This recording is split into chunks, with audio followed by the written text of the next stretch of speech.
معراج کا واقعہ کب اور کیوں پیش آیا اور اس کا پس منظر کیا ہے، اور اس براق کی رفتار کتنی تھی جو راتوں رات آپ کو آسمانوں کی بلندیوں تک لے گیا۔ دلچسپ واقعہ سننے کے لیے ویڈیو کو آخر تک ضرور سنیے گا۔ بسم اللہ الرحمن الرحیم۔ السلام علیکم ناظرین، معراج کمال معجزات مصطفیٰ صلی اللہ علیہ وسلم ہے۔ یہ وہ عظیم واقعہ ہے جس نے تذکیر کائنات کے مغفل دروازوں کو کھولنے کی ابتدا کی۔ رات کے مختصر سے وقفے میں جب اللہ رب العزت حضور رحمت عالم صلی اللہ علیہ وسلم کو مسجد حرام سے نہ صرف مسجد اقصی تک بلکہ جملہ سماوی کائنات کی بے انت وسطوں کے اس پار کعبہ قوسین او ادنیٰ کے مقامات بلند تک لے گیا، اور آپ مدتوں وہاں قیام کے بعد اس قلیل مدتی زمینی ساعت میں اس زمین پر دوبارہ جلوہ افروز بھی ہو گئے۔ ناظرین، اللہ تعالیٰ نے تمام انبیاء علیہ السلام کو معجزات سے نوازا جو اس بات کی تصدیق کرنے کے لیے کافی تھے کہ یہ شخص کوئی عام آدمی نہیں ہے، بلکہ اس کے ساتھ اللہ تعالیٰ کی ساری قوتیں شامل ہیں۔ اس کے ہاتھ میں ان ناممکن چیزوں کا صدور ہو سکتا ہے جس کے بارے میں دوسرے لوگ سوچ بھی نہیں سکتے۔ اللہ تعالیٰ نے حضرت محمد صلی اللہ علیہ وسلم کو بھی مختلف معجزات عطا فرمائے، جن میں سے آپ کا زندہ تابندہ معجزہ قرآن مجید ہے۔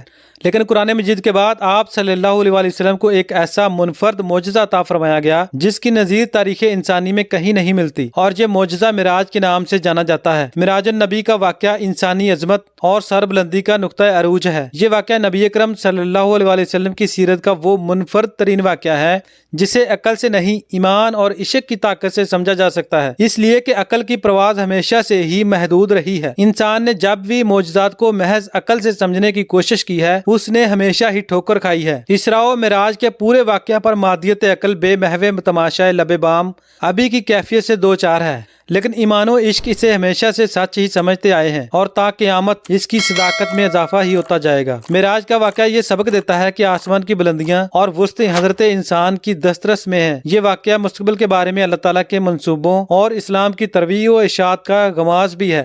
روایت کے مطابق معراج کا واقعہ مکی زندگی کے بالکل اواخر میں پیش آیا۔ یہ وہ مرحلہ تھا جب مکہ ظلم کی ایک ایسی وادی بن چکا تھا جہاں پر مسلمانوں کے لیے مزید رہنا انتہائی دشوار ہو رہا تھا۔ نبی اکرم صلی اللہ علیہ وسلم کے دو مادی سہارے حضرت ابو طالب اور حضرت خدیجہ الکبریٰ یک کے بعد دیگرے انتقال فرما چکے تھے۔ پھر کیا تھا کہ جیسے کفار مکہ نے ایکا کر لیا کہ وہ نبی اکرم صلی اللہ علیہ وسلم اور اہل ایمان کو ایک ایسی پرتشدد زندگی سے گزاریں گے کہ ان کی طاقت ختم اور ان کی برپا کردہ اسلامی تحریک بے جان ہو جائے گی۔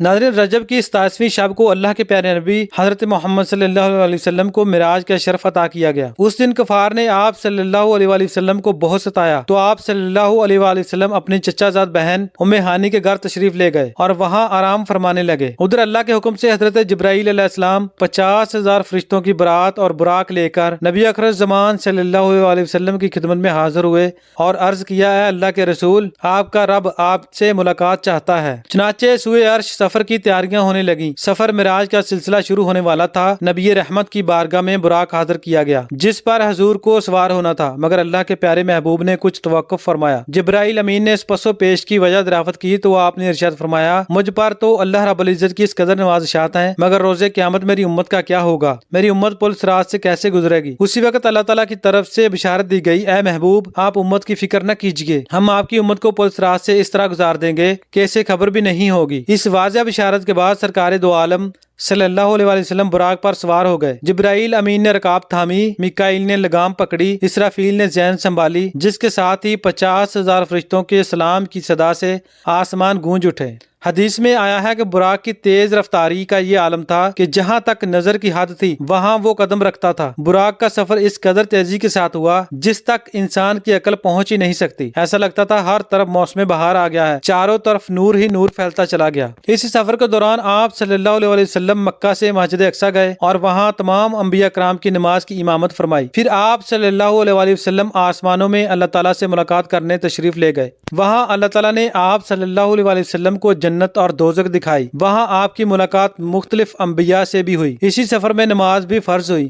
معراج جسمانی اور روحانی ایک اختلافی مسئلہ رہا، مگر احادیث اور تفاسیر اس بات کی نشاندہی کرتی ہے کہ معراج جسمانی تھی اور خدا کے رسول نے فرش سے عرش تک بلکہ کعبہ قوسین او ادنیٰ تک کی منزل اپنے اسی جسم خاکی کے ساتھ طے کی تھی۔ سفر معراج کا پہلا مرحلہ۔ سفر معراج کے پہلے مرحلے پر سفر جاری تھا کہ حضور رحمت عالم صلی اللہ علیہ وسلم کا گزر حضرت موسیٰ علیہ السلام کی قبر انور کے قریب سے ہوا۔ آپ صلی اللہ علیہ وسلم نے دیکھا کہ وہ اپنی قبر انور میں کھڑے نماز ادا کر رہے تھے۔ انبیاء صف بصف آپ صلی اللہ علیہ وسلم کے استقبال کے لیے کھڑے تھے۔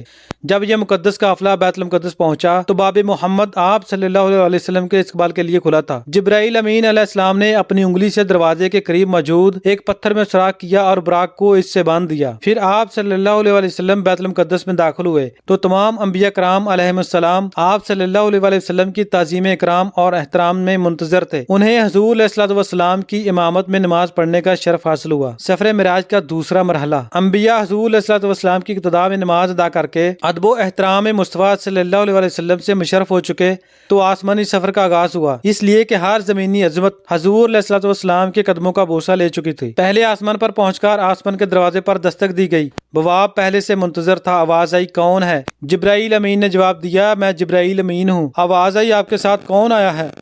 جواب دیا، یہ محمد صلی اللہ علیہ وسلم ہے۔ آج کی رات انہیں آسمانوں پر پذیرائی بخشی جائے گی۔ آسمان کا دروازہ کھل گیا اور پوچھنے والے نے حضور علیہ الصلوۃ والسلام کی بارگاہ بے کس پناہ میں سلام عرض کرنے کی سعادت حاصل کی۔ مرحبا یا سیدی مرشدی، مرحبا۔